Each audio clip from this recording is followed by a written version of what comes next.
والله دي الاند بوينتس بتاعتنا، يلا خدوا بقى جربوا. في 5 ليفلز من الدوكيومنتيشنز.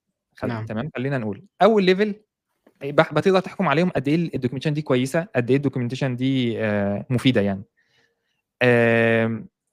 اول ليفل هو ان هي اكزيست، ان هي تبقى موجوده اصلا. صدقني انا في حياتي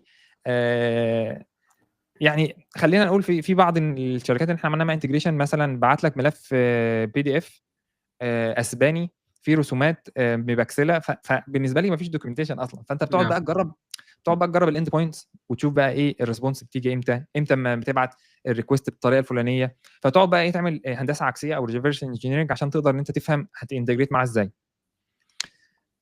فده اول ليفل، ان هي تبقى موجوده. تاني ليفل ان يبقى عندك دوكيومنتيشن.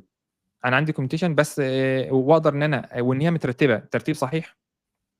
لان لو انا ما قدرتش ان انا اوصل للاوثنتيكيشن، ازاي اقدر اعمل اوثنتيكيشن في خلال 30 ثانيه؟ فالدوكيومنتيشن دي بالنسبه لي بقت يعني، فانا اتعصبت اصلا. اللي هو انا هعمل اوثنتيكيشن ازاي؟ اول حاجه قعدت اكتر من ساعه مانيش عارف اعمل اوثنتيكيشن، فانا مش هقدر ان انا اكمل اصلا.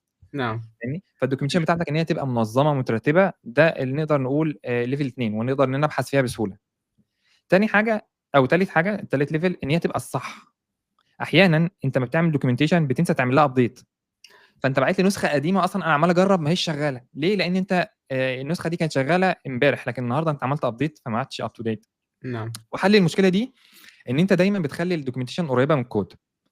عندك ادوات اوتوماتيك بتجنريت الدوكيومنتيشن من كود، فانا لو غيرت الفيلد ده، غيرت اسمه مثلا خليته كامل كيس او سنيك كيس، خلاص الدوكيومنتيشن اب تو ديت وبتترفع على سواجر، بتترفع اوتوماتيك. فان انت تخلي الحاجات كلها بتتعمل اوتوماتيك، ده هيوفر عليك ان انت كل شويه تروح اجرب الدوكيومنتيشن بتاعي شغال ولا لا.